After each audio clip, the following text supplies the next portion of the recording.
తాకట్టులో ఉన్న బంగారాన్ని విడిపించి ఆ రోజు ఆన్లైన్ ధరకే కొంటుంది కొమ్మూరి గోల్డ్. శ్రీమాత్రే నమః.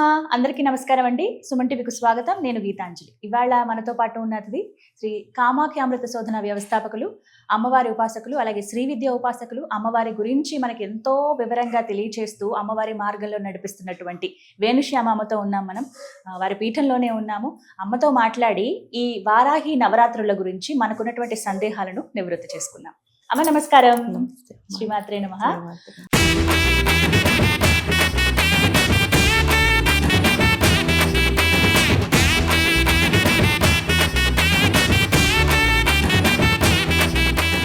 అమ్మా, చాలా సంతోషం మళ్ళీ కలవటం. అమ్మవారి గురించి ఎప్పుడూ చెప్పుకుంటూ ఉంటాం, కానీ విశేషంగా వచ్చేటువంటి పర్వదినాలు అయితే అవి ఇంకా అద్భుతం. వారాహి నవరాత్రులు. అసలు వారాహి దేవత అంటే ఎవరు? ఇక్కడి నుంచి ప్రారంభిద్దాం. ఇప్పుడు అందరికీ తెలిసి ఉండొచ్చు, కానీ కొత్తగా వింటున్న వాళ్ళకి, లేకపోతే తెలుసుకోవాలి అంటున్న వాళ్ళకి ముందుగా తత్వం కూడా మాట్లాడుకోవాలి. అసలు ఏ దేవత అయినా ఒక తత్వం ఉంటుంది, అది బోధపడితే మనం ఆ మార్గంలో వెళ్ళొచ్చు అని అంటారు. అసలు వారాహి అంటే ఎవరు? ఆ దేవత ఎలా ఉద్భవించారు? వారి గురించి ముందుగా తెలియజేస్తారా? వారాహి అంటే వరాహ అవతారం ఏదైతే ఉందో స్త్రీ రూప శక్తినే వారాహి అని పిలుస్తున్నాం. అంటే విష్ణుమూర్తి యొక్క స్త్రీ శక్తి ఏదైతే ఉందో అదే వారాహి అంటే. ఇక్కడ అందువల్లే మీకు లలితాదేవిని, శ్రీ విద్యా ఉపాసనకు వచ్చేసరికి లలిత అమ్మవారిని మంత్రి, సైన్యాధ్యక్షురాలు అని ఇద్దరు ఉన్నప్పుడు మంత్రి కింద రాజశ్యామలాదేవిని, సైన్యాధ్యక్షురాలు కింద వారాహి అమ్మవారిని కొలుస్తున్నాం. ఈ వారాహి అమ్మవారికి ఏంటి అంటే సైన్యాధ్యక్షురాలు అంటే అర్థం ఏమిటి అంటే, మీరు చూస్తే కిరిచక్ర రథారూఢ దండనాథ పురస్కృత, ఆ దండనాథుడు ఎలా వచ్చాడు అని అన్నప్పుడు అసలు ఈవిడ ఉద్భవమే ఒక అద్భుతం. ఎలా అద్భుతం అంటే లలితోపాఖ్యానం చెప్పినప్పుడు, లలితోపాఖ్యానంలో అంటే లలితాదేవి ఎలా ఉద్భవించింది అని అన్నప్పుడు రాక్షసుడు ఏమంటాడట అంటే, ఒక్క ఆడదానివి అంటే నువ్వు ఏం చేయగలవు అని అడుగుతాడు లలిత అమ్మని. ఎందుకు అంటే రాక్షసులను చంపడానికే, అంటే చండీ అవతారం ఎత్తినప్పుడు చాముండి కింద ఇక్కడికి వచ్చినప్పుడు రాక్షసులను చంపడానికి అమ్మ భూమి మీదకి వస్తుంది. భూమి మీదకి రాగానే ఆవిడ నారచీర కట్టుకుని చక్కగా తపస్సు చేసుకుంటూ ఉంటుంది. ఈ తపస్సు చేసుకుంటున్నావిడిని వచ్చి అడుగుతాడు, ఎంత అందంగా ఉన్నావు, నువ్వేమిటి హిమాలయాల్లో తపస్సు చేయడం, రాజుగారు అంతఃపురాల్లో ఉన్నావు అనుకో, నీ అందానికి ఒక విలువ వస్తుంది అని చెప్తాడు. చెప్పగానే ఈవిడికి చాలా ఏమిటి అని అంటే అంటుందిట, అహో నేను అంత అందంగా ఉన్నానా, నాకు తెలియదు అసలు, మరింత అందగత్తిని నేను వచ్చి మీ రాజుగారి దగ్గరికి వస్తే ఏం బాగుంటుంది, మీ రాజును వచ్చి నన్ను తీసుకెళ్ళాడు అనుకో చాలా బాగుంటుంది కదా అని చెప్తుందిట. చెప్పగానే వీడికి చాలా కోపం వస్తుందిట. ఆఫ్టర్ ఆల్ ఆడదానివి, నీకు ఇంత పొగరా, ఒక్క జబ్బ పట్టుకుని లాక్కు వెళ్తే నిన్నెవరైనా ఏం చేయగలరా, నువ్వు నన్ను ఏమైనా చేయగలవా అని అడుగుతాడట. అని ఆయన అయ్యో తప్పే ఉంది, హాయిగా లాక్కుని వెళ్ళు అని చెప్తుందిట. చెప్పేసరికి వీడు ఒక జబ్బు పట్టుకుందాం అని చెప్పి చేయి పట్టుకుని లాగుతాడు. ఎందుకంటే వాడు రాక్షసుడు, ఈవిడ పాపం మామూలు స్త్రీలా పూజ చేసుకుంటుంది, హాయిగా తపస్సు చేసుకుంటుంది. లాగేసరికి లాగడం, ఇద్దరు వచ్చారు, ఇద్దరు లాగుదామని ట్రై చేశారు, అవలేదు. అవ్వకపోయేసరికి ఇదేదో మనం అనుకున్నది కాదు అని చెప్పేసి సైన్యాన్ని తీసుకొస్తారు. తీసుకొచ్చేసరికి ఒక్క ఆడదానివి అని అన్నందుకు అమ్మ ఏం చేస్తుంది అంటే, అదే లలితా సహస్రంలో కూడా చెప్తారు, దీన్నే లలితోపాఖ్యానంలో అయితే చాలా అద్భుతంగా ఎలాగూ అని అంటే, చక్రరాజ రథారూఢ సర్వాయుధ పరిష్కృత అనేసరికి ఏమైందిట అంటే, శ్రీచక్రాన్ని రథం కింద చేసుకుని మొత్తం ఆభరణాలు 18 చేతులతో ఆయుధాలు పెట్టుకుని చక్కగా చక్రరాజంలో నుంచుని ఉంటుంది. నుంచుని ఉండేసరికి ఈ రథానికి 2 వీల్స్ ఉంటాయి. ఆ 2 చక్రాలు ఏవైతే ఉన్నాయో, ఎడం వైపు ఉన్న చక్రాన్ని గే చక్రం అని, కుడివైపు ఉన్న చక్రాన్ని కిరిచక్రం అని అంటారు. ఈ కిరిచక్రం నుంచి తన సైన్యంతో ఉద్భవించిందే వారాహి. ఇక్కడ కిరిచక్రం అంటే అర్థం ఏమిటి అని అంటే, నార్మల్గా మనిషి యొక్క లక్షణం ఏమిటి అంటే జ్ఞానానికి, అంటే జ్ఞానశక్తి, మన లోపల ఉన్న జ్ఞానశక్తి ఎవరు అంటే వారాయి. ఆ జ్ఞానశక్తి అవడం వల్ల నార్మల్గా మన హ్యూమన్కి ఏమిటి అంటే ఎనాలిసిస్, ప్రతి దానికి విశ్లేషణ చేయడం అన్నది చాలా అలవాటు పరిపాటిగా. అంటే ఏదొచ్చినా సరే మనం విశ్లేషిస్తూ ఉంటాం. ఆ విశ్లేషణలో మనం దేన్ని కోల్పోతున్నాం అంటే జ్ఞానాన్ని కోల్పోతున్నాం. దానికి కూడా మనకున్న పెద్ద పెద్ద కన్ఫ్యూజన్లు ఏమీ లేవు.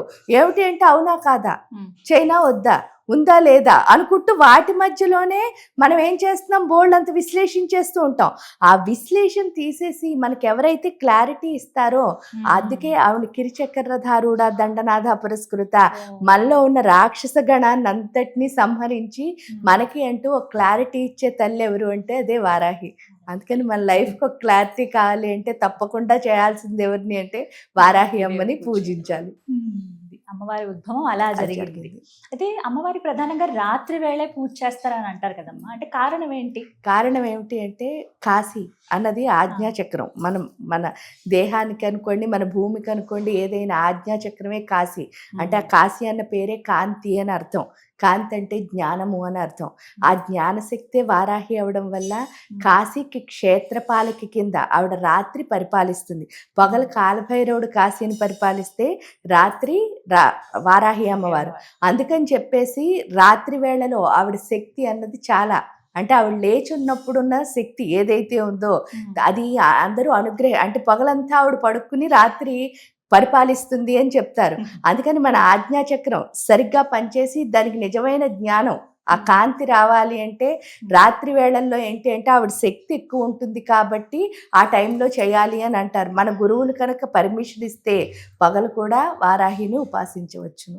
పగలు కూడా ప్రధానమైతే రాత్రి, ఎందుకంటే రాత్రి ఆ శక్తి ఎక్కువ ఉంటుంది కాబట్టి రాత్రి వేళల్లో చేయమని చెప్తారు. అమ్మ, వారాహి అమ్మవారికి అలాగే అష్టమాతృకలకి ఉన్నటువంటి సంబంధం ఏంటి? అష్టమాతృకల్లో కూడా వారాహి అమ్మవారు ఉన్నారని చెప్తారు కదా, అంటే ప్రాధాన్యత ఎంత ఉంది, ఎందుకు అందులో మనకి అమ్మవారి గురించి చెప్పబడింది? అంటే 8 మంది మాతృకలు, మీరు దానికి అష్టమాతృకలు ఉన్నప్పుడు కూడా మీకు ఏంటి అంటే అష్టమాతృకల్లో వారాహికి ఎందుకు ఇంపార్టెన్స్ అంటే అది మీకు సింహాచలం చెప్తుంది. మీరు చూడండి, ఆ సింహాచలంని అప్పలకొండ అని పిలుస్తారు.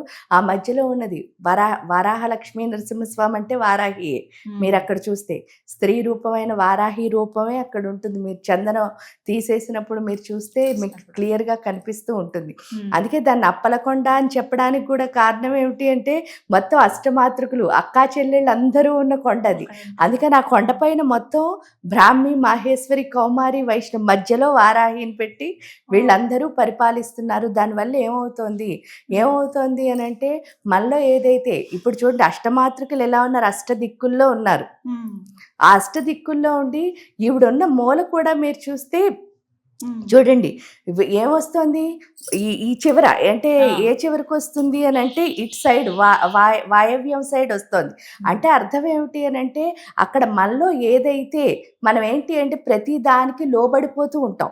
అంటే చూడండి అక్కర్లేని అట్రాక్షన్స్ అన్ని మన చిన్ని లోపాలతో మన క్యారెక్టర్ని మనమే ఏం చేస్తూ ఉంటాం అంటే చూడండి మనకు ఒక చిన్న బద్ధకం ఉందనుకోండి, ఆ పని చేయాలని మనకి ఇష్టం లేకపోతే అది ఏం చేస్తామంటే పక్క వాళ్ళతో చేయించి మనం చేసినట్టు అనుకుంటూ ఉంటాం.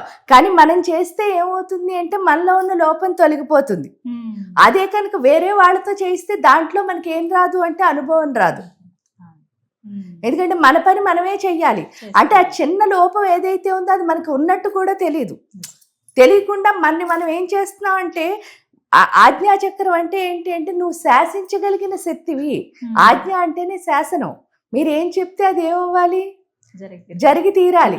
అలాంటి స్థితిని మనకి చిన్ని లోపాల వల్ల ఏం చేస్తున్నాము అని అంటే శాసించగలిగే శక్తి శాసించబడుతోంది. అంటే మీరు అందరికీ కమాండర్ కింద ఉండాల్సిన వాళ్ళు కాస్త మీరు మీ మైండ్కి అంటే మీ మెదడుకి అంటే మీ మనస్సుకి లోబడిపోవడం వల్ల అంటే చిన్న బద్ధకంతో మీరు పని చేయకూడదు అన్న దాంతో మీరు అనుభవాన్ని సాధించలేకుండా మీ లోపాలని మీరు తొలగించలేని స్థితి ఏదైతే ఉందో దాన్ని ఎవరైతే తీసేస్తారో అది వారాహి. అందుకనే సప్తమాతృకలు అంటే అష్టమాతృకలకి శ్రీ విద్యా ఉపాసనలో 8 మంది మాతృకలు చెప్తాం. ఆ 8 మంది మాతృకలకి కూడా ఇంతే ఇంపార్టెన్స్ ఉంది. ఇందులో వారాహికి ఎందుకు ఇంపార్టెన్స్ అంటే ఖచ్చితంగా మనలో ఉన్న లోపాలు మనం తొలగించుకోకపోతే ఈ సృష్టిలో ఎందులోనూ ఎదగలేము. ఎందుకు అంటే జనరల్గా నార్మల్ హ్యూమన్కి ఏంటి అంటే పక్క వాళ్ళలో ఉన్న లోపం చూడడం వస్తుంది కానీ తనలో ఉన్న తన లోపం చూసుకోవడం రాదు. ఎవరైతే తనలో లోపాన్ని తను చూసుకుంటాడో వాడే ఎదుగుతాడు. పక్కవాడి గురించి ఎంత ఆలోచిస్తామో అంత మనం వెనక్కి వెళ్ళిపోతాం. అది ఖచ్చితంగా ప్రతి ఒక్కళ్ళలోనూ ఉంటుంది కాబట్టి ప్రతి ఒక్కళ్ళకి అవసరం కాబట్టి వారాహి అంత ఇంపార్టెన్స్ ఉంది. అందులో మనం ఉద్ధరించుకోవాలి అంటే తప్పకుండా అంటే ఈ శ్రీ విద్యోపాసనని కాదు, ఏ పని చేయాలన్నా మనలో లోపాలు మనం తెలుసుకోవాలి ఖచ్చితంగా. పక్క వాళ్ళలో లోపాలు మనకు అవసరం లేదు. అది మనకు అర్థమయ్యేటట్టు ఎవరు చేస్తారో అది వారాహి. అది ఎప్పుడు చేస్తామో అప్పుడే మనకి ఆజ్ఞ, అంటే మీరే ప్రతి దాన్ని శాసించగలిగిన వారి కింద మారతారు. అది అర్థమయ్యేటట్టు ఎవరు చేస్తారో అదే వారాహి. అందుకే ఆవిడ అమ్మ. సప్త మాతృకలు అని చెప్పడానికి కాదు, వాళ్ళు 8 మంది అమ్మలు. అష్టమాతృకలు 8 మంది అమ్మలు. ఆ అమ్మలు అవడం వల్లే వాళ్ళ అమ్మలాగే మనలో ఉన్న లోపాలను తొలగిస్తారు, సరిదిద్ది మంచి మంచిగా సంపూర్ణంగా తీర్చిదిద్దుతారు. మా వారాహి నవరాత్రులు అసలు ఎలా జరుపుకోవాలి? అందరూ చేసుకోవచ్చా? వీటికి ఏమైనా నియమాలు ఉంటాయా? విశేషంగా వీరు మాత్రమే అమ్మవారిని ఆరాధించాలి అని ఉందా? అమ్మని ఆరాధించాలి అని అనుకోవడమే మనకు ఆవిడిచ్చిన ఎలిజిబిలిటీ. ఎందుకు అంటే మన లోపల ఉన్న ఆలోచన శక్తి ఏదైతే ఉందో, ఇందాకనే చెప్పుకుంటున్నాం, కిరిచక్రధారూఢ దండనాథ పురస్కృత అంటే మన మెదడుకు ఒక ఆలోచన వచ్చింది అంటే ఆ ఆలోచనే వారాహి. ఎందుకంటే మనలో ఉన్న ఆలోచనలలో క్లారిటీ ఎవరైతే ఇస్తారో అదే వారాహి. మనకున్న కన్ఫ్యూజన్లన్నీ ఎవరైతే తీసేస్తారో అదే వారాహి. మనకి ఆవిడ కొలవాలి అన్న ఆలోచన రావడమే మనకి ఆవిడిచ్చే అర్హత. ఆ అర్హత అది చెయ్యాలి అని అనిపించినప్పుడు తప్పకుండా చేయొచ్చు. ఇక్కడ ఏంటి అని అంటే ఉపాసనా విధానంగా చేయాలి అంటే దానికి తప్పకుండా ఒక గురువు దగ్గరికి వెళ్ళి వాళ్ళ దగ్గర దీక్ష తీసుకుని ఆ గురువు ఏదైతే మనకి అనుగ్రహించారో, అంటే ఒక్కొక్క పరంపరలో ఒక్కొక్కలా ఉంటుంది కాబట్టి వాళ్ళ పరంపరలో వాళ్ళు ఏ విధంగా మీకు అనుగ్రహించారో ఆ ప్రకారం మీరు వారాహిని కొలుచుకోవచ్చు. అలా కాదు, నాకు ఇదంతా చేయలేనండి, నేను మామూలుగా అమ్మని కొలవాలనుకుంటున్నాను అని అనిపించినప్పుడు చక్కగా అమ్మవారి హృదయం ఉంటుంది, కవచం ఉంటుంది, ఇవి ఎవరైనా చదువుకోవచ్చు. మీకు ఖాళీ వారాహి అమ్మవారి కవచం, హృదయం. అంతేకాకుండా పువ్వులతో పూజ చేసినప్పుడు అష్టోత్తరం లేదా సహస్రనామావళి మీకున్న టైం ప్రకారం మీరు ఇవన్నీ కూడా చేసుకుని ఆమెను కొలుచుకోవచ్చు. కాబట్టి ఉపాసనా విధానంగా వెళ్ళాలి అంటే ఖచ్చితంగా గురువుల దగ్గరికి వెళ్ళి మాత్రమే, అంటే వెళ్ళి ఏదో యూట్యూబ్ చూసి చేస్తాను అలాంటివి చేయకుండా చక్కగా మంత్రం తీసుకుని ఆ పరంపరలో ఏ గురువుతో వెళ్ళారో ఆ పరంపర ప్రకారం వెళ్ళండి. అలా కాదు అనుకుంటే చక్కగా ఇవి ఎవరిని అడగక్కర్లేదు, అమ్మవారికి దండం పెట్టుకుని హాయిగా మీరు చేసుకోవచ్చు. ఇంకా ఇది కూడా చేయలేనండి అని అంటే లలితా శాస్త్రంలోనే ఉంది, కిరిచక్రధారూఢ దండనాథ పురస్కృత అని చదువుకోవచ్చు, లేదా విశుక్ర ప్రాణహరణ వారాహి వీర్యనందిత ఇదైనా చదువుకోవచ్చు. ఈ 2 నామాల్లో ఏ నామమైనా సరే మీరు ఎన్నిసార్లు చేసుకోగలిగితే రోజంతా ఈ నవరాత్రులు. ఎందుకంటే ఈ 9 రోజులు ఏమవుతుంది అంటే ఆవిడ యొక్క శక్తి బాగుంటుంది కాబట్టి మిగతా రోజుల్లో చేయడం కంటే ఆషాఢ మాసంలో ఈ 9 రోజులు ఎందుకు చేయాలి అని అంటారంటే ఆవిడ దగ్గర చూడండి, అంటే వ్యవసాయం, అమ్మవారి దగ్గర నాగలి అవన్నీ ఉండడం మీరు చూస్తారు. అంటే వ్యవసాయం ఏంటి అంటే మనలో ఏదైతే కలుపు మొక్కలు పెరిగాయో వాటన్నిటినీ తీసేసి, అంటే లోపల ఏంటి అంటే మహాపద్మాటవి సంస్థ కదంబవన వాసిని అని అమ్మవారిని అంటారు. అంటే ఈ లోపల పద్మాలు ఉన్నాయి, అవి ఏమిటంటే మహాపద్మాలు అంటే చాలా మీరు చూసిన ఈ బయట చూస్తున్న కమలా పువ్వులు ఇవేవైతే ఉన్నాయి, తామర పువ్వులు ఇవి కాదు, ఇందులో ఉన్న మహాపద్మాలు అంటే వాటన్నిటికంటే గ్రేట్ పువ్వులు. ఆ గ్రేట్ పువ్వులు ఏంటి అంటే అవి ఒక్కొక్కటి నిధులు అనమాట. వాటిని కనుక తవ్వుకుంటే మీలో ఉన్న జ్ఞానం ఏమిటి, మీలో ఉన్న సంపదలు ఏంటో మీకు తెలుస్తాయి. ఇప్పుడు ఏమైంది అని అంటే మనం అక్కర్లేనివన్నీ అంటించుకుని వాటిని కలుపు మొక్కలు చుట్టూ మొలిపించుకుని ఆ పువ్వులు కాస్త ఏం చేసామంటే మొగ్గల కింద మార్చేసుకున్నాం. ఆ మార్చుకున్న మనం మళ్ళీ సాధన ద్వారా ఏం చేస్తున్నాము అని అంటే ఈ మొక్కలు చుట్టూ ఉన్న కలుపు మొక్కల్ని తీసేసి మళ్ళీ అవి వికసించేటట్టు చేసుకుంటున్నాం అనమాట. ఆ సంపదలను ఎవరిస్తారో ఆ సంపద స్వరూపమే వారాహి అమ్మవారు. అందుకే ఇక్కడ సచామర్ రమావాణి అని ఏది చెప్తున్నారో రమాదేవి కింద అంటే లక్ష్మీదేవి కింద వారాహిని కొలుస్తాం మనం, శ్యామలాదేవిని సరస్వతీదేవి కింద కొలుస్తున్నాం. కాబట్టి ఆ లక్ష్మీ స్వరూపమైన వారాహి మనలో ఏదైతే సంపదలు, అంటే మన లోపల ఏ సంపదలు ఉన్నాయో వాటిని కనుక మనం తవ్వితే బయట మనకి ఆవిడ ఎంత ఇచ్చింది అని అంతవరకు మనం ఏం చేస్తూ ఉంటాం అంటే నువ్వు నాకేం ఇచ్చావు అని అడగడం, అంటే మనం ఎవరినైనా అదే అడుగుతూ అంతే ఉంటాం. కదా. కానీ అక్కడి నుంచి అర్థం అవుతుంది ప్రకృతి నాకేం చేస్తోంది, నాకు ఎంత ఇచ్చింది, నేను ఎంత వాడుకోవటం లేదు అన్నది మనకి ఎప్పుడు తెలిసిందో మనకి ఇంత ఉంటే మనం ఏం వాడుకోకుండా నాకేం లేదనుకుంటున్నాము అని అర్థం అవుతుంది అనమాట. Realize. అది అర్థమయ్యే రియలైజేషన్ ఎవరిస్తారో అదే వారాహి అమ్మవారు. కాబట్టి చక్కగా ఆవిడకి ఏంటంటే ఈ నామాలు ఇవన్నీ నేను చేయలేననుకున్నా ఐంగ్లం వారాహి నమః అని అనుకున్నా సరిపోతుంది. లేదు అది కూడా అనుకోలేదండి అంటే ఐంగ్లౌం అనుకున్నా సరే ఆవిడ మొకట మంత్రాన్ని ఆవిడ చక్కగా వరాన్ని ప్రసాదిస్తుంది. ఇక్కడ కావాల్సింది ఒకటే అమ్మ, ఏమిటి అంటే ప్రేమగా ఆవిడని పిలిస్తే చాలు అమ్మ హాయిగా, ఎందుకంటే మీరు ఒక్కడిగేస్తే చాలు ఆవిడ 10 అడుగులు వేసుకుని వస్తుంది. అదే అమ్మ అంటే. నిజం. ఆ విషయం మాత్రం నిజం. అమ్మ ఎప్పుడు ప్రేమగా అమ్మ అని పిలిస్తే చాలు పలుకుతుంది. అందుకే ఆవిడ అమ్మలగన్న అమ్మ. చాలా చక్కగా చెప్పారమ్మ. అలాగే వారాహి అమ్మవారి గురించి ఒక సందేహం అడిగారమ్మ. అమ్మ మాకి అమ్మవారి ఫోటో పెట్టుకోవటం కానీ లేకపోతే వారాహి అమ్మవారి ఇవి కానీ ఇవి తెలియదు, ఎప్పటి నుంచి కూడా చేయట్లేదు. కానీ ఆషాఢ నవరాత్రులు అనేవి ఏవైతే ఇప్పుడు వస్తున్నాయో ఈ గుప్త నవరాత్రులుగా చెప్పబడేవి, ఇప్పుడు మేము లలిత అమ్మవారి ఆరాధన చేసుకోవచ్చా? మేము వారాహి అమ్మవారి చేయలేకపోతే ఈ 9 రోజులు అసలు ఎలా జరుపుకోవచ్చు? హాయిగా లలితా సహస్రం దేనికైనా పనిచేస్తుంది. ఎందుకు అంటే సకల విద్యలు ఉన్నదే లలిత.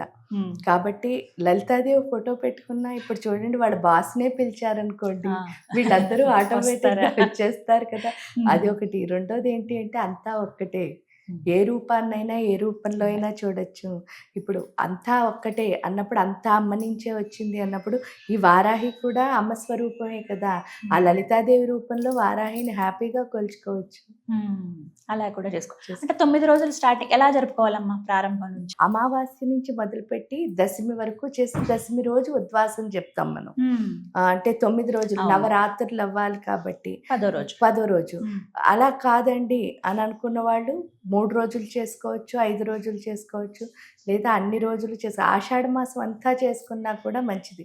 ఈ మంత్రం ఎందుకంటే చేసుకోమని చెప్తారమ్మా, యాక్చువల్గా ఇప్పుడు మనం ఏం చేస్తున్నాం, జ్యేష్ఠ మాసం అంటే గ్రీష్మ ఋతువు నుంచి మనం ఋతువు మారుతోంది. ఆ ఋతువు మారేసరికి ఏమవుతుంది అంటే మనకి పండగలు కూడా మీరు చూస్తే ప్రతి 2 నెలలకి మనకి ఒక పండగ ఎందుకు ఇచ్చారు అని అంటే ఆ పండగ కూడా మీరు చూస్తే ఉగాదికి ఉగాది పచ్చడి అని చెప్పేసి ఇప్పుడు వారాహి నవరాత్రులు అని చెప్పి ఇక్కడ ఏమవుతుంది అంటే ఋతువు మారేసరికి జనరల్గా మనకి అంటువ్యాధులు సోకుతాయి. ఆ అంటువ్యాధులు ఏవైతే ఉన్నాయో వాటి బారి నుంచి మనం కాపాడుకోవడానికి, అంటే మన ఇమ్యూనిటీని పెంచుకోవడానికి.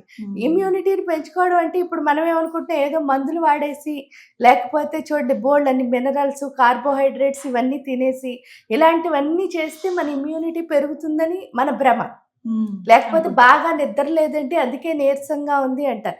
నిద్ర లేకపోతే అంటే రెస్ట్ లేకపోతే నీరసం వస్తుంది అన్నది కూడా ఏంటంటానంటే మైండ్లో అది ఒక వీక్నెస్ అనమాట. అంతే. మీరు నిద్రపోయారనుకో, సపోజు రాత్రంతా పడుకున్నారు, పొద్దున్న లేచిన తర్వాత మీకు బద్ధకంగా ఉంటుందా, మళ్ళీ హాయిగా ఫ్రెష్గా వర్క్ చేస్తున్నావా అని ఒకసారి ఆలోచిస్తే రోజులో ఎంత ఎక్కువసేపు నిద్రపోతామో ఇంకా ఎక్కువ నిద్ర వస్తుంది. అంటే రెస్ట్ అన్నది అక్కడ దొరకటంలే. మీరు చూస్తే తిండి మీరు కనుక ఖచ్చితంగా ఫుల్గా ఫుడ్ తినేశారు, 4 hours తర్వాత మళ్ళీ ఆకలేస్తుంది మీకు ఖచ్చితంగా. అంటే మీకు ఇది రోజంతటికి కూడా లేదు ఇది. అంటే అర్థం ఏమిటి అంటే మీకు ఈ 2 కాదు, ఇవి ఎందుకు అంటే జస్ట్ శరీరాన్ని నిలబెట్టుకోవడానికి మాత్రమే చేస్తున్నాం. అందుకే పెద్దవాళ్ళు చెప్తారు ఏంటంటే బతకడం కోసం తినాలి తప్ప తినడం కోసం బతకూడదు చెప్తారు. కరెక్ట్. అంటే అది ఎందుకు అని అంటే మనకి ఎంతకాలం అంతే ఆ శరీరం నిలబెట్టుకోవడానికి మాత్రమే తిండి. కానీ నిజంగా మీకు మీరుగా నిలబడాలి అంటే మీకు కావాల్సింది ఇంకో శక్తి ఉంది. అదేమిటి అంటే ఆత్మశక్తి. ఆ ఆత్మశక్తి పెరగాలంటే ఖచ్చితంగా మన ప్రాణశక్తి పెరగాలి. ప్రాణశక్తి పెరగాలంటే మనం సూర్యుడితో సంబంధం పెట్టుకోవాలి. ఆ సూర్యుడితో సంబంధం అదే మనకి నిజమైన ఇమ్యూనిటీ. ఆ ఇమ్యూనిటీ రావాలి అంటే మనం ఖచ్చితంగా మంత్రం ద్వారా మాత్రం, అంటే మంత్రం ఏం చేస్తుంది అంటే నేను ఆ ప్రకృతి ఏదైతే ఉందో ఆ రెండింటిని కలుపుతుంది. నన్ను ప్రకృతిని ఎప్పుడు కలుపుతుందో మనలో ప్రాణశక్తి ఎప్పుడైతే పెరుగుతోందో అప్పుడే మనం ఎవరి స్వరూపం కింద మారుతున్నాం అంటే ప్రకృతి స్వరూపం కింద మారుతున్నాం. ఆ ప్రకృతి స్వరూపం కింద ఎప్పుడు మారుతారో ప్రకృతిలో ఏ చేంజ్ ఇప్పుడు మనకు వస్తోంది కానీ తుమ్ములు దగ్గులు చెట్టుకు వస్తున్నాయా చెప్పండి? రావు. ఎందుకంటే దానికి ఏం లేదు, ఆలోచించే మెదడు లేదు. అంటే ఇక్కడ అనాలిసిస్ చేసే మెదడు ఎప్పుడుందో అప్పుడే మనకి వస్తున్నాయి. ఎందుకు మీరు దీనికి బోల్డ్ అన్నది పురాణ గాథే ఒకటి. హిరణ్యకశిపుడు, రావణాసురుడు వీళ్ళు ముగ్గురు వస్తారు చూసారా? వచ్చినప్పుడు ఏమిటి జై విజయులే 3 జన్మలు ఎత్తి మళ్ళీ విష్ణువు దగ్గరికి వెళ్ళారు అని చెప్తారు. అప్పుడు విష్ణుమూర్తి వాళ్ళని ఏమడుగుతారు? భూమి మీద వెళ్ళిపోమని శపిస్తారు దూర్వాస మహాముని. వెళ్ళిపోమని శపిస్తే వెళ్ళిపోండి అంటే, అయితే మేము నిన్ను విడిచి ఉండలేం తండ్రి అని చెప్పారు. చెప్తే ఏమన్నారు? మీరు బోల్డ్ జన్మలెత్తి నా దగ్గర నా భక్తుల కింద ఉండి నా దగ్గరికి వస్తారా, లేకపోతే 3 జన్మల్లో నాకు విరోధులుగా ఉండొస్తారా అని అడుగుతారు. విరోధులుగా ఉన్నా పర్వాలేదు, తొందరగా వచ్చేస్తాం కదా 3 జన్మల్లో అని అంటారు. కానీ వాళ్ళు విరోధులుగా ఉన్నా మీరు చూస్తే ప్రతి క్షణం ఎవరిని తలుచుకున్నారు అని అంటే భక్త ప్రహ్లాద అని అంటారు. కానీ ప్రహ్లాదుడి కంటే ఎక్కువ తలుచుకున్నది హిరణ్యకశిపుడే. అంటే మనం ఏది అనాలిసిస్ చేస్తే అదే మనకు వస్తుంది అనడానికి ఎగ్జాంపుల్ అదే. ఆయన ఫైనల్ గా ఎవరిని చేరాడు అంటే విష్ణువునే. అదే విష్ణువు చేతిలో చనిపోయాడు. అది అబద్ధం కాదు కదా. ఎందుకంటే నరసింహస్వామి రూపంలో వచ్చి విష్ణువే ఆయన్ని చంపాడు. అంటే అంతకంటే పరాకాష్ఠ ఏముంది భక్తికి? ఫైనల్ ఏంటి? మీరు దేవుడిని చూడాలనే కదా పూజ చేస్తున్నాం. దేవుడు ఎలా ఉంటాడు, దేవుడు ఏమిటి, అది అర్థం చేసుకోవడానికే మనం పూజ చేస్తున్నాం. అలాంటప్పుడు మనం ఏదనుకుంటే అదే వస్తుంది మీరు చూసినప్పుడు. అంటే ఈ జబ్బులు కూడా ఎందుకు వస్తున్నాయి అని అంటే మనం ఎక్కువ ఆరోగ్యం కావాలని చెప్పేసి మనం ప్రికాషన్స్ తీసుకోవడం, అంటే జాగ్రత్తలు తీసుకోవడంలో మనం దేన్ని ఇన్వైట్ చేస్తున్నామో ఒకసారి ఆలోచించుకుంటే అనారోగ్యాన్ని ఇన్వైట్ చేస్తున్నాం. అంటే నాకు వద్దు వద్దు అంటే మనం దాన్ని ఏం చేస్తున్నాం? కావాలి కావాలి అని తెచ్చుకుంటున్నాం. మీరు చూడండి, చాలా జాగ్రత్తగా చాలా హైజీనిక్గా ఎవరైతే ఉంటారో వాళ్ళే తొందరగా ఇమ్యూనిటీ ప్రాబ్లమ్స్ ఉంటాయి. ఎందువల్ల అంటే ఎక్కువ ఆలోచన దేని మీద ఉంది? నాకు ఇది రాకూడదు, అది అంటే వద్దొద్దన్న దాన్ని మనం ఏం చేస్తున్నాం అంటే ఎక్కువ మీరు తలుచుకుంటున్నారు. అది యద్భావం తద్భవతి, అదే వస్తుంది. ఏమి పట్టించుకోకుండా వాళ్ళ పని వాళ్ళు చేసుకుంటారు చూడండి, వాళ్ళు ఏమి ఉండరు. ఎందుకంటే నాకు ఒక ఆయన చెప్పారు, యాక్చువల్ ఏంటి అంటే మనం ఇన్ని ఫాలో అవుతామమ్మా, ఈ మందు వేసుకోవాలి, ఇమ్యూనిటీకి ఇది తినాలి, పప్పు తినాలి, కూర తినాలి అని. ఇప్పుడు చూడండి అసలు లేని వాళ్ళు పచ్చడి ఉత్తి కారంతో తింటున్నారు, కానీ వాళ్ళు మనకంటే బలంగా పనిచేస్తారు, మనమే ఈ బల్ల ఎత్తలేం కదా అని అన్నారు. మరి అప్పుడు ఈ ఎముకలు అవి గట్టి పడ్డంలో అర్థమే ఉంది? మనం ఒక కుర్చీ ఎత్తలేము, వాళ్ళు ఏమీ తినకుండా అవన్నీ ఎత్తుతున్నారు కదా. అంటే అక్కడ ఏం స్ట్రాంగ్ గా ఉండాలి? ఆత్మశక్తి. అంటే నేను చెయ్యగలను అని శక్తి ఉండాలి. ఆ శక్తి ఉన్నంత అంటే మనం దేన్ని ఇన్వైట్ చేస్తున్నాం అన్నది మనకు అర్థం అవ్వాలి. అది అర్థమయ్యేటట్టు చేసేది ఎవరు అంటే వారాహి. అంటే మనం చాలా తెలియకుండా మనం మంచిగా చేసుకుంటున్నాం అనుకుంటూ మన జీవితాన్ని మనమే ఏంటి చేస్తామంటే దుర్భరం చేసేసుకుంటాం. ఆ దుర్భరం నుంచి మళ్ళీ మనని సవ్యంగా ఎవరైతే నడిపిస్తారో ఆవిడే వారాహి. అందుకే సవ్యసాచి మనని చక్కగా సరైన మార్గంలో తీసుకెళ్తుంది. కాకపోతే ఏంటంటే దండనాథ అంటే సరైన మార్గంలో తీసుకెళ్ళినప్పుడు సామధాన భేద దండోపాయములు ఉపయోగించాలి. కాబట్టి మనకి ఏంటి అంటే వారాహి అంటే అస్సలు భయం లేదమ్మా. నిజంగా కనుక అంటే మిగతా మంత్రాలు చదువుతాం కదా, వారాహి మంత్రం కనుక 3 సార్లు చదివే లోపలే మొత్తం ఇదంతా ఖాళీ అయిపోయినట్టు అనిపిస్తుంది. అంటే అక్కడ ఉన్న చెత్త చెదారం ఏమవుతుంది? శుభ్రం అయిపోతుంది. అది మనకు క్లియర్ గా తెలుస్తుంది. 3 సార్లు, ఎక్కువ సార్లు కూడా కాదు. అంటే అందుకే వాళ్ళని రౌద్ర దేవతలు అంటే అర్థం ఏమిటి? నీలో ఉన్న రుద్రుడిని మేల్కొల్పే దేవతలు, అంటే జ్ఞానాన్ని మేల్కొల్పే దేవతలు. మరి జ్ఞానం రావాలి అంటే ఇప్పుడు మీకు స్టేట్ ఫస్ట్ రావాలనుకున్నారు, మరి అంత కష్టపడి చదువుకోవాలి కదా. ఆ కష్టం ఇష్టంగా చేయాలి. ఇక్కడ కూడా అంతే. అంటే ఆ జపం మనం ఎంత బాగా చేసుకుంటామో, ఏంటి అంటే ఉపాసన అంటే అస్సలు భయం లేదు, హ్యాపీగా చాలా హాయిగా చేసుకోవచ్చు. ఎందుకంటే అమ్మకి ఇంకా దగ్గరగా అయ్యే మార్గం అది. కాబట్టి ఆ ఉపాసనా పరంగా తీసుకోవాలన్నా అసలు భయపడక్కర్లేదు. అయ్యో ఇంట్లోకి తెస్తే అంటే ఇంట్లోకి అమ్మని ఆహ్వానించడమే అదృష్టం. నిజం. ఆవిడే వస్తే అన్ని సర్దుకుంటాయి కదా. కదా అన్ని ఏమిటి అంటే బీరువా మీ దగ్గర ఉంది, తాళం మీ దగ్గర ఉంది, లాకర్లో మీకు కావాల్సినవన్నీ ఉన్నాయి. కావాల్సినప్పుడల్లా తాళం తీసుకుని హ్యాపీగా మీకు కావాల్సింది వాడుకోవచ్చు కదా. అంటే ఆవిడే ఇంటికి వస్తే అంతే, అమ్మదై ఉంటే అన్ని ఉన్నట్లే. అది మనకు అర్థమయ్యేటట్టు ఎవరు చేస్తారు అంటే వారాహి అమ్మవారు చేస్తారు. ఇలా మొదటి రోజు నుంచి లలిత చదువుకోవచ్చు అమ్మ అయితే. ఇప్పుడు కూడా ఇప్పుడు సాధారణంగా చేసుకునే వాళ్ళు కూడా నవరాత్రుల్లో ప్రతిరోజు లలిత సహస్రనామం చదువుకుంటూ దీపారాధన చేసుకోమని చెప్తారు. అయితే ఇందులో భాగంగా నైవేద్యాల విషయంలో ఒక సందేహం అడుగుతుంటారు, ఏవి ఇష్టం అండి అమ్మవారికి, ఏవి పెట్టమంటారు అని. జనరల్గా ఏంటి అంటే వారాహి అమ్మవారికి నువ్వుల పప్పు పొడితో చేసిన అన్నం పెడతారమ్మా. ఎందుకు అంటే ఆవిడకి నువ్వులు ప్రాశస్త్యము, అందుకని చెప్పి నువ్వుల పొడి మీకు తెలుసు కదా, నువ్వుల పొడి చేస్తారు కదా, ఆ పొడిని అన్నంలో కలిపి అదే నైవేద్యం పెడతారు అమ్మవారికి. అది కాకుండా గుడ అన్నం అంటే బెల్లం అన్నం పెడతారు, పరవాన్నం కూడా పెడతారు. ఇవి బాగా ఇష్టం అమ్మవారికి.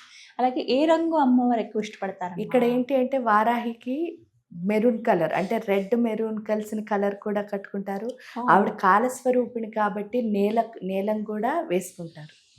నీలం మెరూన్ కలర్, డార్క్ మెరూన్ నీలం కూడా వేసుకుంటారు.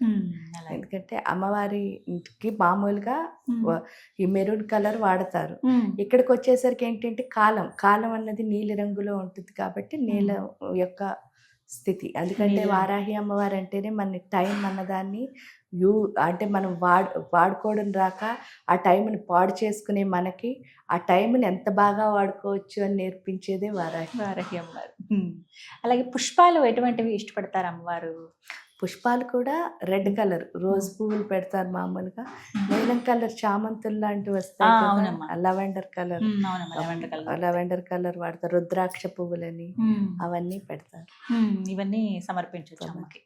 అలాగే మీరు ఇందాక చెప్పినట్లుగా లలిత చదువుకోవచ్చు, అలాగే కవచాలు ఇవి కూడా పఠించవచ్చు. 9 రోజుల తర్వాత ఏంటమ్మా 10వ రోజు ఏం చేయాలి? ముఖ్యంగా 10వ రోజు అంటే మీరు పీఠం కింద పెడితే దాన్ని ఉద్వాసన చెప్తారు.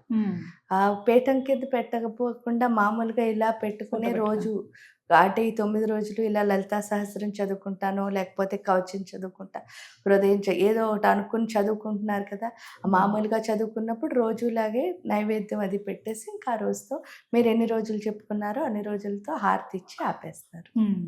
చాలా మంది అనుభవాలు పంచుకున్నారు. ఇందులో భాగంగా మేము గతసారి వారాహి నవరాత్రులు ఇలా జరుపుకున్నామండి. బాగా సాధన చేస్తూ ఉంటాం, అంటే పూజ కన్నా ప్రధానంగా మెడిటేషన్ కావచ్చు, సాధన, అమ్మవారి మంత్ర జపం ఇలా చేస్తూ ఉంటాము. ఇలా చేసే క్రమంలో అమ్మవారి రూపం చాలా ప్రస్ఫుటంగా కళ్ళ ముందు కదలాడుతోంది. అది ఎంతగా అంటే ఇంకా ఆవిడే వచ్చి ఎదురుగుండా నుంచుందా, మా ముందు కూర్చుందా అనే భావన. నిద్రపోయినా లేకుంటే ఆ నిమిషానికి ఇలా ఉన్నా, ఏదో ఏమరపాట్లో ఉన్నా ఆవిడే వచ్చి పక్కన నుంచున్నట్టుగా, అంటే ఇలాంటి భావనలు కలుగుతున్నాయి. అంటే ఇది నిజంగానే అటువంటి భావన అమ్మ సాక్షాత్కారమేనా, లేకుంటే మానసికంగా నాకు అలా అనిపిస్తోందా అనేది ఒక సోదరు అడిగారు నన్ను. నేను ఆ ప్రశ్న మీ ముందు ఉంచుతున్నాను. నిజం చెప్తే మనం యద్భావం తద్భవతి, ఏ భావంలో ఉంటామో అది కనిపించడము అన్నది ఖచ్చితంగా నిజం. ఎట్ ది సేమ్ టైం ఆ ఎక్స్పీరియన్స్ని అక్కడతోనే మనం వదిలేసుకోకూడదు. అంటే ఇప్పుడు మీరు వారాహి వారాహి వారాహి అని ప్రతిరోజు అంటున్నారు అనుకోండి, మీకు ఎవరు కనిపిస్తారు? వారాహియే కనిపిస్తూ ఉంటుంది చుట్టూ. అవును. కానీ ఏంటి అంటే అక్కడ ఏదైతే ఎక్స్పీరియన్స్ వచ్చిందో దాన్ని ఏం చేయాలి అంటే మనం హృదయంలో పూర్తిగా అనుభవించగలగాలి. ఎప్పుడైతే అనుభవించడం మొదలు పెట్టామో అది నిజమైన ఎక్స్పీరియన్స్ కింద మారుతుంది. ఆ నిజమైన ఎక్స్పీరియన్స్ కింద ఎప్పుడైతే మారిందో మనకేమవుతుంది అంటే పూర్తిగా జ్ఞానంలోకి తీసుకెళ్తుంది. ఎందుకంటే అమ్మవారు ఇచ్చా జ్ఞాన క్రియాశక్తులు, లలితాదేవి వచ్చేసరికి ఇచ్చాశక్తి, అంటే మనలో సంకల్పాన్ని ఇచ్చేది ఆవిడే. ఇచ్చిన దాన్ని ఏంటి అంటే క్రియాశక్తి, రాజశ్యామలాదేవి మనతో ఆ పని చేయిస్తుంది. చేయించిన తర్వాత వారాహి అమ్మవారు పూర్తి జ్ఞానాన్ని ప్రసాదిస్తుంది. అందువల్ల ఏమిటి అని అంటే ఈ జ్ఞానశక్తి అవడం వల్ల అక్కడి నుంచి వచ్చే జ్ఞానం ఏదైతే ఉందో అది ఎంత బ్యూటిఫుల్గా ఉంటుందంటే అమ్మ, ఎందుకు అంటే ఆ మంత్రంలోనే ఉంటుంది. ఆ మంత్రం అంటే ఎలా ఉంటుంది అంటే మొత్తం మన 5 ఏదైతే జ్ఞానేంద్రియాలు ఉన్నాయో ఆ జ్ఞానేంద్రియాలు జ్ఞానేంద్రియాలు అందులో ఉంటాయి. ఆ జ్ఞానేంద్రియాల్ని మనం ఎలా వాడుకోవాలి? ఇప్పుడు కళ్ళు ఉన్నాయి, కళ్ళకి 2 లక్షణాలు ఉంటాయి. ఒకటి ఏంటంటే మామూలు మనిషి డీవియేట్ అయిపోతూ ఉంటాడు ప్రతిదానికి. ఒక విజన్ ఉన్నవాడు ఏం చేస్తుంటాడంటే ఫోకసివ్గా ఉంటాడు. అవును, వాడి పని తప్ప రెండో కూడా ఉండదు. ఇక్కడ వచ్చేసరికి డీవియేషన్ నుంచి ఫోకస్ లోకి తీసుకెళ్ళడం అంటే అలాగే ప్రతి అవయవం అంటే మనం చోటు చాలా వింటూ ఉంటాం. అంటే బోల్డ్ మంది వచ్చి మనకి బోల్డ్ అని చెప్తూ ఉంటారు, అవన్నీ మనం వింటాం. కానీ అందులో నాకే జ్ఞానం కావాలో అదే తీసుకోవాలి. అంటే అక్కర్లేనివన్నీ మనకు అనవసరం. ఇప్పుడు ఎవరో వస్తారు, వచ్చి ఏమంటారు, మిమ్మల్ని ఎలా అన్నారండి అంటారు, దానికి మనం రియాక్ట్ అవ్వాల్సిన పని లేదు. అంటే మనకు అది జ్ఞానం కాదు, అది మనం అంటే జ్ఞానమా జ్ఞానం కాదా ఆ రెండింటిని విడగొట్టుకోగలిగిన విచక్షణ ఉండాలి మనకి. కొన్ని ఏంటి అంటే కొన్ని చోట్లకి వెళ్ళి మనం పనిచేయాల్సి వస్తుంది. అక్కడ ఏదో వాసనో పొగో ఏదో ఒకటి మనకు నచ్చదు, కానీ మనకు ఆ పని మాత్రం ఏమవ్వాలి, అవ్వాలి. అంతే తప్ప నాకు ఇక్కడ వాసన నచ్చలేదండి, ఇదవుతోందండి అదవుతోందండి అంటే కుదరదు. అంటే శరీరం మీద మనకు కొంచెం ఏం తగ్గాలి, కాన్షియస్, అది చర్మం మీద అది పోవాలి అంటే మళ్ళీ కావాలి. అందుకని చెప్పేసి ఈ 5 ఇంద్రియాల్ని ఎంత నిగ్రహంగా ఉంచుకోవచ్చు అన్నది వారాహి నేర్పిస్తుంది. 5 ఇంద్రియాలు నిగ్రహంగా ఉంటేనే మనం టైంని మాత్రం యూటిలైజ్ చేసుకోగలుగుతాం. లేకపోతే ఏంటి అంటే మనకున్న ప్రతి క్షణాన్ని మీరు ఎంత బాగా మీ టైంని యూటిలైజ్ చేసుకోగలుగుతారో అంత బాగా ఏమవుతుంది అంటే ప్రకృతిలో ఉన్న జ్ఞానం మొత్తం మీకు అర్థం అవుతుంది. ప్రకృతిలో ఏది చూసినా మీకు జ్ఞానం ఇవ్వడానికే వచ్చిందని మీకు తెలుస్తుంది. ఎందుకంటే ఇదంతా మన గురువే. ఈ గురువు నుంచి మనం ఏం చేయాలి, నేర్చుకోవాలి. లెర్నింగ్ ప్రతి గురువు నుంచి నేర్చుకోవాలి. నేర్చుకోవడం మానేసి నేను అనుకున్నది చేయలేదు కాబట్టి వీళ్ళు నాకు పడరు అంటే కుదరదు. నేను అనుకున్నది చేయాలని రూల్ లేదు, కానీ మీ నుంచి నేను ఒకటి నేర్చుకోవాలి, నా నుంచి మీరు ఒకటి నేర్చుకోవాలి. అందుకే మనం కలిసాం. అది మనకు అర్థమైందా, అది నేర్చుకుంటూ వెళ్ళాల్సిందే. ఇక్కడ ఏంటంటే ఎక్స్చేంజ్ ఆఫ్ ఎనర్జీ, అంటే ఎవరి దగ్గర ఏ ఎనర్జీ ఉందో అది ఎక్స్చేంజ్ అవుతూ ఉంటుంది అంతే. అటు ప్రతి ఎనర్జీ నుంచి మనం ఏం చేయాలి అంటే నేర్చుకోవాలి. ప్రకృతి అంతా నేర్పించడానికి వచ్చిందే, అది పూర్తిగా అర్థం చేసుకునే శక్తి వారాహి అమ్మవారు. అందువల్ల ఏంటి అంటే మొత్తం ఈ ఇంద్రియాలపైన నిగ్రహం అన్నది వస్తుంది ఆవిడ వల్ల. అంతేకాకుండా వారాహి ఉపాసన నిజంగా చేస్తే మనలో ఉన్న 7 ధాతువుల్లో ఉన్న లోపాలు పోతాయి. అందుకే అక్కడ 8 ఆవరణలతో యంత్రం ఉంటుంది. ఆ 8 ఆవరణలు ఏంటి, మనలో ఉన్న రక్తం, మాంసం, మజ్జ, ఎముకలు, చర్మం, ఈ ధాతువుల్లో ఉన్న లోపాలన్నిటినీ, శుక్రం అన్నిటినీ పోగొట్టి చివరికి ఓజస్సు అంటే ఇంకా ఓజోవతి అని అంటారు అమ్మవారు. మీరు చూస్తే ఓజోవతి ద్యుతిధర. ఆ ఓజోవతి అంటే ఏంటంటే ఇంకంతకంటే తేజస్సు కానీ అంతకంటే జ్ఞానం కానీ ఇంకోటి ఉండదు. అంత జ్ఞానాన్ని ప్రసాదించే తల్లి వారాహి. కాబట్టి అది రావాలి అంటే ఏంటి అంటే మనకు వచ్చిన ఎక్స్పీరియన్స్ రైటా తప్ప అన్నది అసలు లేదు. ఎందుకు అంటే ఇప్పుడు చూడండి, అందరూ పూజ చేస్తున్నారు కానీ అందరికీ వారాహి కనిపించటం లేదు కదా, మీకే కనిపించింది అంటే అర్థం ఏమిటి, మీరు కొంచెం ఎక్కువ ఏదో చేశారు. అంటే మిగతా వాళ్ళు చేసిన దానికంటే మీరు కొంచెం ఎక్కువ చేశారు. అంటే ఎక్కువ అంటే మీరు ఇంకొంచెం ప్రేమగానో దగ్గరగానో, లేకపోతే మీరు చేసింది ఆవిడకి ఏదో నచ్చింది కాబట్టి మీ చుట్టూ తిరుగుతున్నట్టు కనిపిస్తుంది. కనిపిస్తూ ఉంది అంటే ఏం చేయాలి, మీరు దాన్ని ఇంకొంచెం దగ్గరికి వెళ్ళడానికి ట్రై చేయాలి. అంతే తప్ప నాకు కనిపించింది నిజమా అబద్ధమా ఆ అనాలిసిస్ తో ఏమవుతున్నావు అంటే మనకు వచ్చిన ఎక్స్పీరియన్స్ ని మనం వెనక్కి లాక్కుంటా, వెనక్కి వెళ్తా. అక్కడితో ఆగితే పర్వాలేదు, అట్లీస్ట్ అదైనా ఉంటుంది. కానీ మనం అక్కడ వెడుతున్నాం, వెనక్కి ఎప్పుడు వెళ్తున్నామో మళ్ళీ నార్మల్.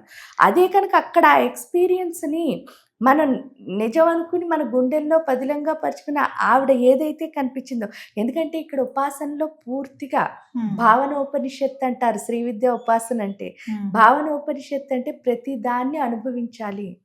అదే సెన్సిటివిటీ అంటే మీకు కనిపించిన ప్రతి దాన్ని అనుభవించాలి. ఎప్పుడైతే అనుభవిస్తున్నారో గుండెల్లో మీకు ఒక అనుభవం అన్నది వస్తుంది. ఆ అనుభవమే మీకు జ్ఞానం అవుతుంది. ఆ జ్ఞానం ఎప్పుడైతే వచ్చిందో అప్పుడు ఇంకా ఎక్స్పీరియన్స్ రైటు తప్పు ఇంక లేదు. పూర్తిగా వాళ్ళ లోపల నుంచి ఆ ఎక్స్ప్రెషన్ అది ఆ మాట ఎక్స్ప్రెషన్ ఏదైతే ఉందో అదే ఎందుకంటే ఆజ్ఞాచక్రంలో ఉంటుంది. ఉండి ఏం చేస్తుంది, కాలాన్ని ఫస్ట్ సరిచేస్తుంది. కాలాన్ని ఫస్ట్ సరిచేసి, ఎందుకంటే మనం ఫస్ట్ వేస్ట్ చేసేసేది అదే. అందుకే అమ్మవారిని చూడండి, విశుక్ర ప్రాణహరణ. విశుక్రము అంటే ఏమిటి, అక్కడ రాక్షసుల పేర్లు కూడా మనం వాళ్ళు ఎవరో రాక్షసులు ఇంత భయంకరంగా ఉంటారు ఇలాంటివన్నీ ఊహించుకుంటాం, అంటే మనకు తెలుసున్నట్టు. కానీ అది కాదు. విశుక్రము, శుక్రము అంటే ఏంటి, తండ్రి నుంచి వచ్చే ఏదైతే ఉందో ఆ పదార్థం, ఆ బీజము. ఆ బీజ పదార్థం ఏదైతే ఉందో అది ఏంటి, మన శరీరాన్ని తయారు చేసి మనకి శక్తిని ఇస్తుంది. అంటే ఒక బాడీకి తండ్రి నుంచి వచ్చే బీజమే శక్తి. చర్మం దానివల్లే ఏర్పడుతుంది. విశుక్రము అంటే ఏంటి, శక్తిహీనత అని అర్థం. అంటే శక్తి ఏదైతే ఇవ్వాలో అదే ఏమిస్తుంది, శక్తిహీనతని. ఈవిడేం చేస్తుందిట, విశుక్ర ప్రాణహరణ. అంటే మన లోపల ఆ విశుక్రం అంటే ఏంటంటే శక్తిహీనతను తీసేసి ఏమిస్తోందిట, శక్తిని అందిస్తోంది. ఆ శక్తి ఫస్ట్ పోవడానికి కారణం ఏమిటి, కాలం. మనం టైం వేస్ట్ చేయడమే. ఏంటంటే అయితే భూతకాలంలో ఉండి బాధపడుతూ ఉంటాం, లేదా భవిష్యత్ కాలంలో ఉండి టెన్షన్ పడుతూ ఉంటాం, అంతేకాని వర్తమానంలో ఉండం. అలాంటి వాళ్ళని ఫస్ట్ సరిచేసేది ఏంటంటే టైంలో.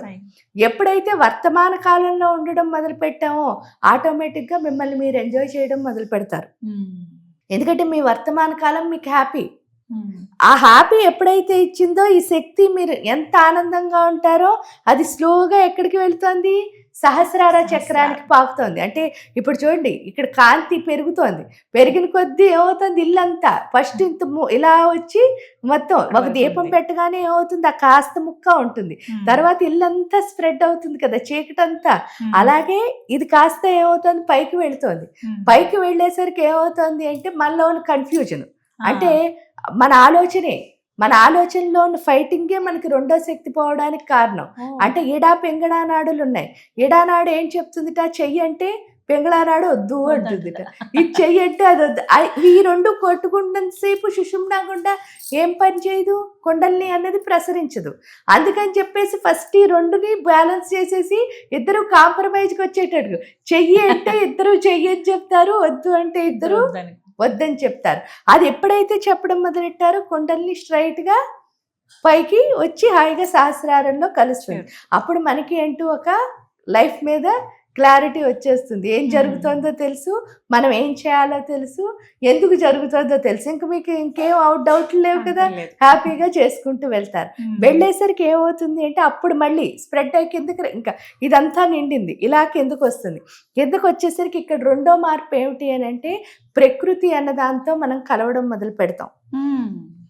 ఎప్పుడైతే ఒక్కొక్క దాంతోనూ కలవడం మొదలు పెట్టామో, అమ్మో నాకు ఎంత ఇచ్చిందమ్మా, నాకు ఎంత జ్ఞానం ఉంది అని ప్రతి దాన్ని, ఆ జ్ఞానాన్ని మన లోపల నింపుకుంటాం. ఎప్పుడైతే నింపుకున్నామో అది ఇంకా కిందకి రావాలి కదా. కిందకి వచ్చేసరికి ఏమవుతుంది అంటే, ఈ విశుద్ధి ఆజ్ఞా చక్రాల మధ్యలో రుద్రగ్రంథి అనే ఒక గ్రంథి ఉంటుంది. ఆ గ్రంథి విభేదన అన్నది ఈ యొక్క వారాహి ఉపాసన ద్వారా అవుతుంది.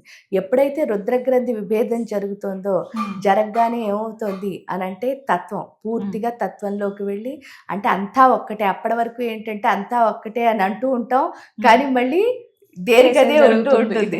కానీ ఇక్కడికి వచ్చేసరికి ఏంటంటే నిజమైన అంతా ఒక్కటే అంటే అర్థం అవుతుంది.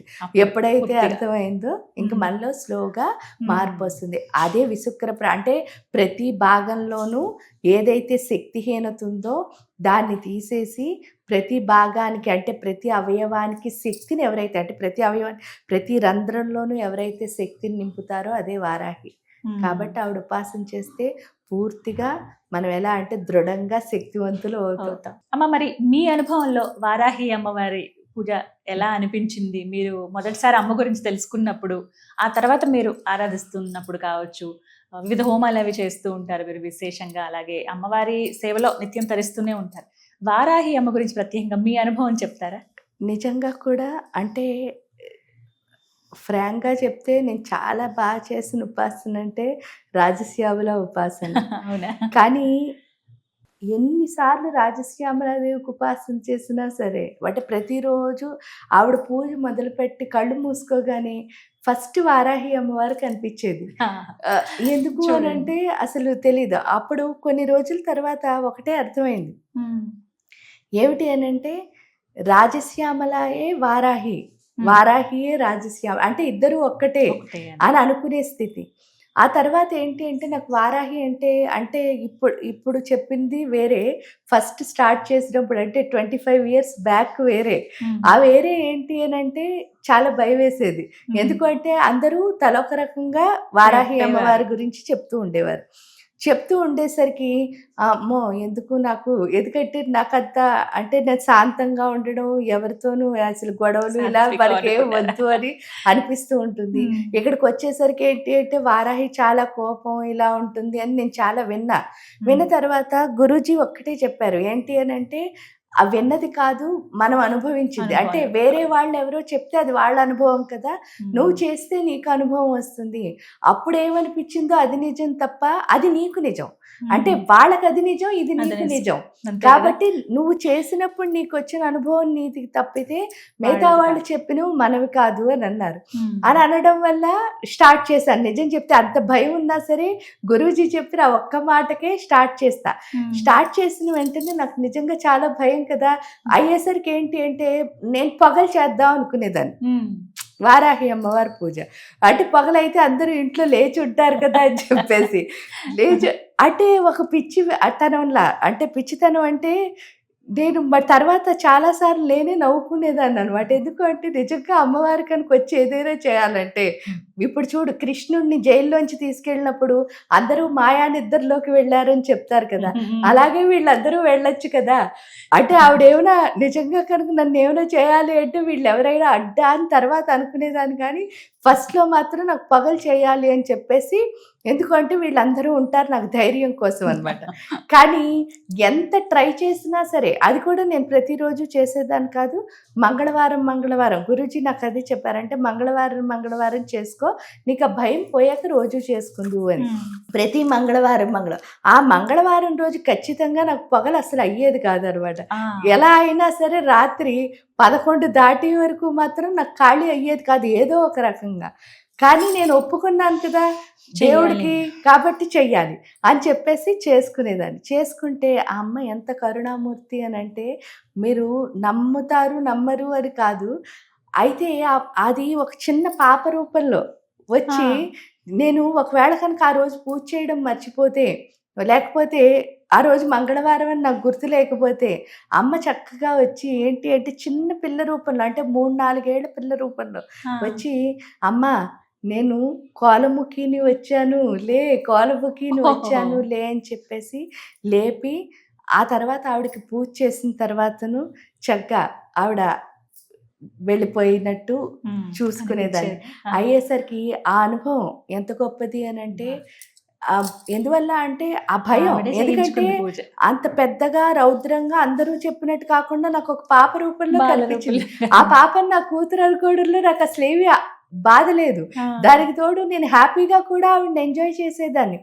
అలా ఎంజాయ్ చేస్తూ చివరికి నాలో ఉన్న భయాన్ని పోగొట్టి ఈరోజు నాకు వారాహి అంటే ఇష్టము, వారాహి అంటే మీకు భయం లేదు, అంటే ఎవరికి భయం లేదు అని చెప్పేటట్టు, అంటే అంత ధైర్యంగా నేను చెప్పగలిగేటట్టు చేసిన తల్లి ఆవిడ. అంటే మనలో ఏదైనా భయం అంటే లోపాలు అంటే అవే కదమ్మా, ఆ పిరికితనం ఏదైతే ఉందో దాన్ని పోగొట్టి నేనున్నాను అని ఆవిడ ధైర్యం ఇవ్వడమే కాకుండా ఇప్పుడు మనం ఇంకోళ్ళకి ధైర్యం చెప్పే స్థితికి ఆవిడ తీసుకువెళ్ళడము అంటే మరి అది ఆ కరుణామయి తప్ప ఇంకెవరైనా చేయగలరా? అందుకని జగన్మాత అసలు ఆవిడంటేనే భయం లేదు. నిజం చెప్పాలి అంటే రాజశ్యామల లలితమ్మ ఎంత సాఫ్ట్ అనుకుంటున్నామో అంతకంటే సాఫ్ట్ వారాహి అమ్మ. చాలా బాగా అంటే ఎంతో ముద్దుగా చూసుకుంటుంది, ఆవిడే తెల్లవుతుంది, ఆవిడే కూతురు అవుతుంది, మన ప్రేమగా చూసుకుని ఎలా అయినా మనలో ఏ లోపం ఉందో దాన్ని పోగొట్టి మనతో హాయిగా పూజ చేసుకునేటట్టు, అంటే భయంతో ఎప్పుడు చేయకూడదు, అంటే అంత టెన్షన్గా మనం పూజ చేయకూడదు, హాయిగా చేసుకోవాలి, ఎందుకంటే ప్రేమగా చేసుకోవాలి. అది వచ్చే వరకు కూడా మన దగ్గర నుంచుని మనకు అది వచ్చిన తర్వాత ఆవిడ పూజ చేయించుకోగలిగిన గొప్ప తల్లి ఆ వారాహి మాత్రమే. నిజం, అదైతే అర్థమవుతుంది మీ కళ్ళల్లో చూస్తే. అంటే మొట్టమొదటిసారి పూజ చేసుకోవాలనుకునే వాళ్ళు ఇప్పుడు ప్రారంభించుకోవచ్చు అమ్మ నవరాత్రులు. వాళ్ళకి ఇంకా ఈ తేదీ ఇలా అని కాకుండా ఈ సంవత్సరం అనో ఇలా ఏం లేకుండా చేసుకోవచ్చు హాయిగా, చక్కగా ఫోటో పెట్టుకుని చేసుకోవచ్చు. లేకపోతే మీరు అన్నట్టు లలిత అమ్మవారి ఫోటో పెట్టుకున్నా అలా కూడా చేసుకోవచ్చు. ఏ దేవుడు ఫోటో పెట్టినా పర్వాలేదు. మనం ఎవరిని తలుచుకున్నా అందరూ అందులోనే వారి రూపం ఉన్నారు. అందులో కనపడాలి, ఆ కనపడాలి. స్థాయికి చేరుకోవాలి. చేరుకోవాలి. అదే ఫైనల్ కాబట్టి మనం మొదటే దాంతో మొదలు పెట్టాం అనుకోండి, అప్పుడు ఫైనల్ గా కొంచెం ఈజీగా చేరుతాం. త్వరగా. ఎందుకంటే మనలో ఆ తారతమ్యం ఎప్పుడైతే లేదో హాయిగా చేరగలుగుతాం. వ్యత్యాసం చూపిస్తాం మనం. సరస్వతి అంటే జ్ఞానానికి, లేకపోతే లక్ష్మీ అమ్మవారు అంటే సంపదకి, ఇలా పార్వతి అమ్మవారు అంటే ధైర్యానికి అని ఇలా ఎక్కడికక్కడ మనం బార్డర్లు పెట్టాం. అది మన తప్పు. వాస్తవానికి. ఎందుకంటే నిజం కూడా చూడండి, లక్ష్మీ అమ్మవారు సంపద అంటే జ్ఞానం కూడా ఒక సంపదే కదా. సంపదే. అవును. ఇక్కడ విజయలక్ష్మి. విజయలక్ష్మి, శివుడు విజయలక్ష్మి. జ్ఞానం అని అంటారు. మరి శివయ్య, మీరు ఆ కథ మీకు తెలిసినో లేదో, ఏంటంటే కుబేరుడి దగ్గరికి అమ్మవారిని పంపిస్తారట. ఎందుకంటే అమ్మవారు అంటుందిట, అందరూ నగలు పెట్టుకుని వెళ్ళారయ్యా, నాకు కూడా నగలు కావాలి అని. అంటే శివుడు ఏం చేస్తాడట, చిటికెడు విభూది ఈవిడ చేతిలో వేసి, ఈ విభూది ఎంత తొగితే అన్ని నగలు తెచ్చుకో అమ్మా అని చెప్తాడట. చెప్తే ఆవిడ వెళుతుందిట. వెళ్ళి ఏంటి త్రాసులో ఆ విభూది వేసి, అయ్యా ఇది ఎంత తూగితే అన్ని నగలు ఇవ్వమన్నారు స్వామి అని చెప్తుందిట. చెప్తే ఈయన వేయడం మొదలు పెడతాడు. ఆయన ఖజానా అంతా ఖాళీ అయిపోయినా ఈ విభూదికి తగలదట. అప్పుడు పార్వతీదేవికి కుబేరుడు ఒకటే చేస్తాడట, ఒక దండం పెట్టి, అమ్మ నీకే నగలు కావాలో పట్టుకెళ్ళి, ఎప్పుడు కావాలంటే అప్పుడు పట్టుకెళ్ళు, కానీ విభూది మాత్రం తేకు, నేను దాంతో తూగిది ఇవ్వలేను అని చెప్పేసి. అంటే అంత ఐశ్వర్యం ఐశ్వర్యకారకుడు ఆయనే కదా. ఐశ్వర్యకారకుడు. ఐశ్వర్యకారకుడు ఆయనే. ఈ కుబేర స్వామి కథ కూడా కాదు. ఏంటి అని అంటే, ఒకసారి నిజంగానే చాలా ప్రాబ్లమ్స్ వచ్చాయి పీఠంలో. ప్రాబ్లమ్స్ వస్తే, ఏంటి స్వామి ఇన్ని గొడవలు, అసలు అమ్ముంటే ఎంతో అలా బాగుంటుంది అంటారు కదా, ఇంతలా అవసరమా అని అన్నప్పుడు శివయ్య ఏంటో తెలిసి ఇలా చెయ్యి పట్టుకున్నట్టు అనిపించింది. ఆ స్పర్శ ఇప్పటికి కూడా ఉన్నది. ఇలా చెయ్యి పట్టుకున్నట్టు అనిపించిన తర్వాత, నేనున్నాను కదా, అంతే. ఆ నేనున్నాను కదా తర్వాత ఎంతో హాయిగా అయిపోయిందని అనిపిస్తుంది. ఆ ధైర్యం ఇచ్చారు. అంటే అదే ఐశ్వర్యమే కదమ్మా. ఇవే కదా కావాలి. ఎందుకంటే మనం ఎలాంటి పరిస్థితుల్లో డౌన్ అవ్వకుండా నుంచోపెట్టడం ఏదైతే ఉందో అదే ఐశ్వర్యం. అలా అందువల్ల ఏంటి అంటే, ఇక్కడ పార్వతీదేవి ధైర్యం అంటే, ధైర్యం ఒక లక్ష్మి. అలా అని ఆవిడ సంపద కూడా ఇస్తుంది. ఎందుకంటే ధైర్య సాహసే లక్ష్మి అంటారు. అవును. అంటే ముగ్గురు ఒక్కటే ఇక్కడ. ఆ త్రిమూర్తులు, త్రిశక్తులు అవన్నీ కలిపితేనే లలితా స్వరూపము. అంటే ఇవన్నీ ఒక్కటే ఒక్కటే ఒక్కటే అని అర్థం చేసుకోవడానికే మనకి వివిధ రూపాల్లో. ఎందుకంటే మనం ఎలా అయితే వివిధ రూపాల్లో ఉన్నామో అలాగే వాళ్ళు కూడా వివిధ రూపాల్లో. ఎందుకంటే నా రూపానికి ఒకటి నచ్చుతుంది, మీ రూపానికి ఒకటి నచ్చుతుంది. ఆ నచ్చిన దానికి మనం చేసి మళ్ళీ ఇదంతా ఒక్కటే, అలాగే అదంతా ఒక్కటే, ఇదంతా ఒక్కటే, మొత్తం అంతా కలిపితే ఒక్కటే అని తెలుసుకో. అంటే ఈ రెండు కింద ఉండి ఒకటి కింద అవడం మనకి నేర్పించడమే. కాబట్టి మీరు ఏ ఫోటో పెట్టైనా సరే వారాహిని కొలుచుకోవచ్చు హ్యాపీగా. చాలా చక్కగా వివరించారమ్మా. ధన్యవాదాలు.